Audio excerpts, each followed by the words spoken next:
तो चलिए प्रिय भक्तगण, आज हम आपको एक कथा का श्रवण करा रहे हैं जो सुनने मात्र से आपके जीवन में सुख संपत्ति और धन की वर्षा होगी। तो चलिए कथा को प्रारंभ करते हैं। अगर आप यह कहानी सुन रहे हैं तो पूरा सुनिए। इस कथा को आधा अधूरा छोड़कर जाने की गलती मत करिएगा, क्योंकि इस पवित्र कथा को पूरा सुनने से मनचाहा फल की प्राप्ति होगी। इसलिए इस कथा को पूरा सुने। आप शिव भक्त हैं तो भोलेनाथ का अनादर ना करें। जब कोई इंसान दूसरे इंसान को अपमान करे तो इसे अवश्य करें। एक बार बुद्ध एक गांव से गुजर रहे थे। उस गांव के लोग उन्हें पसंद नहीं करते थे। उन लोगों ने बुद्ध को घेर लिया और उन्हें बुरा भला कहने लगे। गांव वालों का सरदार सबसे ज्यादा नाराज था। वह तो बुद्ध को गालियां ही देने लगा, पर बुद्ध इस सबसे बेपरवाह मंद मंद मुस्कुराते रहे। सरदार काफी देर तक बुद्ध को गालियां देता रहा, लेकिन कुछ ही देर में उसका मुंह सूखने लगा, जिससे वह चुप हो गया। ये देखकर बुद्ध बोले, अगर तुम्हारी बातें समाप्त हो गई हो तो मैं आगे कहूँ। आईने में मुख और संसार में सुख सिर्फ दिखाई देता है, होता नहीं है। हम जिसकी जितनी फिक्र करते हैं न अक्सर वही लोग हमें सबसे ज्यादा दुख देते हैं। भरोसा करो, मगर किसी के भरोसे मत रहो। आजकल तो जहर में भी इतना जहर नहीं होता जितना जहर कुछ लोग दूसरों के लिए अपने दिल में रखते हैं। लोगों के लिए आप सिर्फ तब तक अच्छे हैं जब तक आप उनकी उम्मीदों को पूरा कर दें, और आपके लिए सब तब तक अच्छे हैं जब तक आप उनसे कोई उम्मीद न रखें।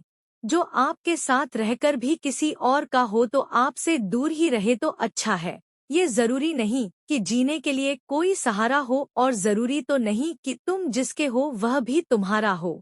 जिंदगी में आप किसी से बात करने के लिए कभी परेशान मत रहना, क्योंकि अगर उसको आपको सच में परवाह है तो वो आपके लिए टाइम निकाल ही लेगा। बंदा खुद की नजर में सही होना चाहिए। दुनिया तो भगवान से भी दुखी है। जहाँ जहाँ मुझे जरूरत थी तुम्हारी, वहाँ मेरा साथ छोड़ देने के लिए तुम्हारा शुक्रिया। मोहब्बत वो नहीं जो एक गलती पर साथ छोड़ डालते, मोहब्बत तो वो है जो 100 गलतियाँ सुधार कर भी आपके साथ खड़े देख ही रहे। जिसने खर्चा कम करने की बात सोची, समझ उसने कमाने की अक्ल खो दी है। जो हमें भूल गए हैं उन्हें याद करना हम भी जरूरी नहीं समझते। अकेले रहने में और अकेले हो जाने में बहुत फर्क है। कुछ रिश्तों को वक्त के हाल पर छोड़ना बेहतर है। आखिर वक्त ही बताएगा उन्हें संभालना है या अधूरा छोड़ देना है।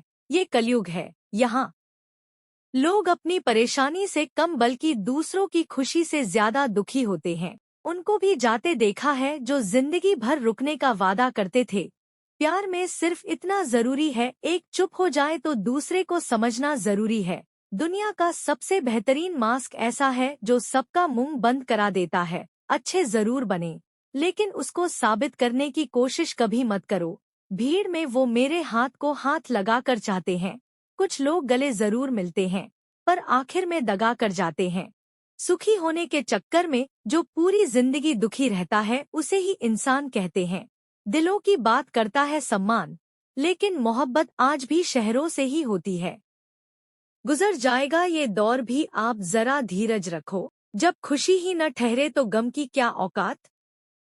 चोट लगना भी बहुत जरूरी था, क्योंकि जख्म जैसा कोई उस्ताद नहीं होता।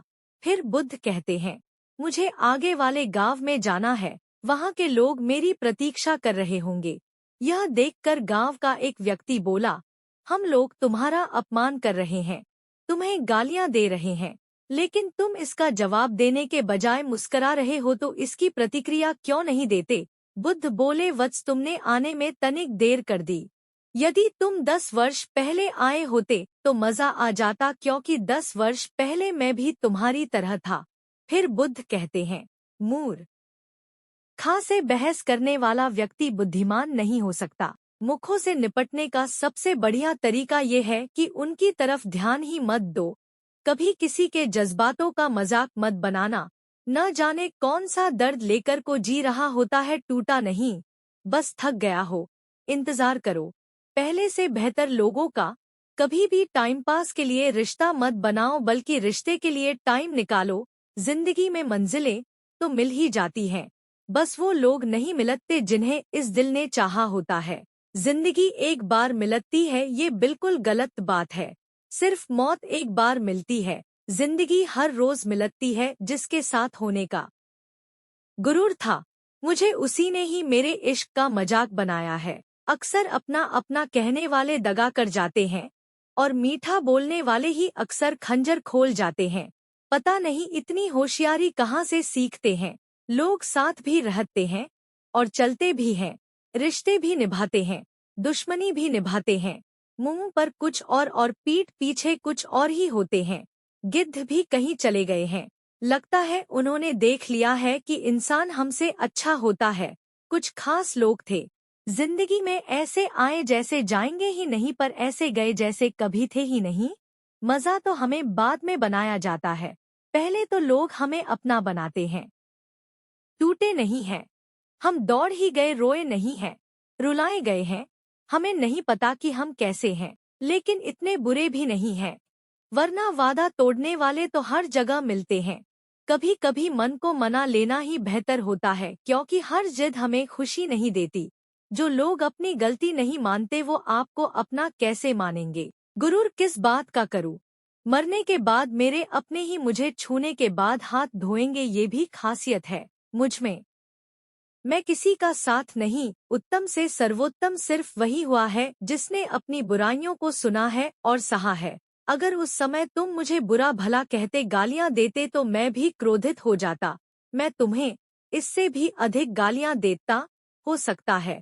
हाथापाई पर भी उतारा था, पर अब मैं आगे बढ़ गया तो अपना क्रोध घृणा सब पीछे छोड़ आया हूँ।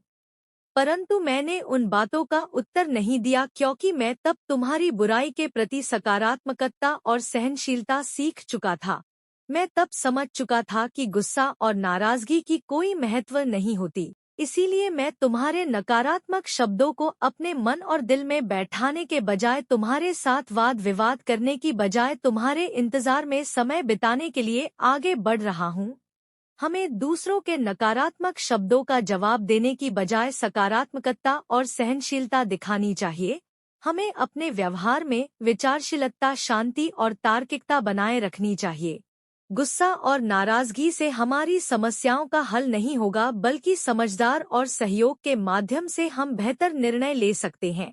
हमें अपने मन को शांत और स्थिर रखने की कला सीखनी चाहिए, ताकि हम प्रतिक्रियात्मकता के मोहताज न रहें और सच्ची खुशियों को प्राप्त कर सकें। अब मैं उस जगह पर पहुंच गया हूँ जहां तुम्हारी गालियां पहुंचने में असमर्थ थी।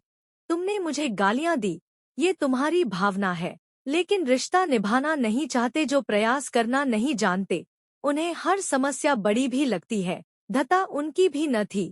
शायद हम ही गलत समझ बैठे। वो तरस खाकर बात करते थे, पर हम उसे मोहब्बत समझ बैठे। मुझे इंतजार है जिंदगी के आखिरी पन्ने का। सुना है कि आखिर में सब ठीक हो जाता है। आप किसी को भी अपनी जिंदगी का सबसे जरूरी हिस्सा मत बनाएं, क्योंकि जब वो इंसान बदलता है तो आप उनसे नफरत नहीं करते, बल्कि अपने आप से नफरत करने लगते हैं। बात बात पर गुस्सा करने वाले लोग वही होते हैं जिन्हें हमेशा खुद से ज्यादा किसी और की फिक्र रहती है। बचपन में कहानी सुनकर सोते थे, आज अपनी कहानी पर रोकर सोते हैं। पता नहीं क्यों छोड़कर चले जाते हैं वो लोग जिन्हें हम जिंदगी समझकर कभी खोना नहीं चाहते। दोस्त वो होता है जिसके साथ बातें खुलकर की जा सके, ना कि संभल कर करने पर। कोई भी अपना नहीं होता। यह सब टाइम पास करने के लिए हमें अपना बनाते हैं। दूर रहना है मुझे उन सब से जो मेरे साथ रहकर भी मेरे साथ नहीं है। जो तुम्हारा मूल्य न समझे उसके सामने जबरदस्ती कभी अपना प्रेम मत दिखाओ। मुझे किसी के बदल जाने का कोई गम नहीं, बस कोई था जिसे ये उम्मीद नहीं थी। अच्छे लोगों का हमारी जिंदगी में आना हमारी किस्मत होती है और उन्हें संभाल कर रखना हमारा हुनर होता है। कटना, पीसना और निचोड़ा जाना अंतिम दूर तक गन्ने से बेहतर कौन जानता है कि मीठा होने का कितना नुकसान होता है। बर्बाद करना था तो किसी और तरीके से करते, जिंदगी बनकर जिंदगी ही छीन ली। तुमने प्यार की कदर तुझे तब होगी जब तेरा इश्क तेरे सामने किसी और का हो जाएगा। ठोकरे खाता हूँ पर शान से चलता हूँ। मैं खुले आसमान के नीचे सीना तान के चलता हूँ। करता वही हूँ जो मुझे पसंद है।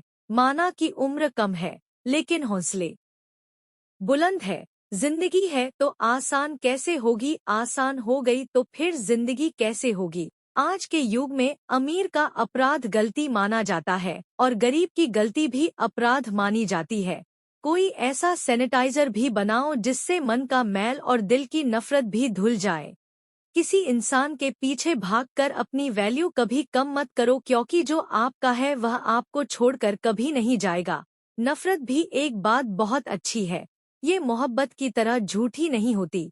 कितनी अजीब बात है जो लोग कच पर खुश होने के लिए पूरी जिंदगी दुखी रहते हैं।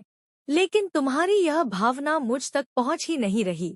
मैं इससे आवेशित तभी होगा जब मैं इसमें भागीदार हो जाऊंगा, जब मैं इन्हें स्वीकार कर लूंगा। लेकिन मैं तो तुम्हारी इस क्रिया से निरपेक्ष हूँ, इससे बहुत दूर हूँ। इसलिए मैं अब भी पहले की तरह शांत।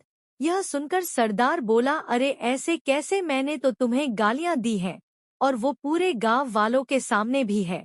फिर उसे लेने या न लेने का क्या मतलब है। बुद्ध बोले, मात्र कल मैं एक गांव में गया था। वहां के लोगों ने मेरा प्रवचन सुना, वे बहुत प्रसन्न हुए। गांव का मुखिया मेरे लिए मिठाई लेकर आया और उसे खाने का आग्रह करने लगा। मैंने कहा कि मेरा पेट भरा हुआ है, इसलिए मैं इसे ग्रहण नहीं कर सकता।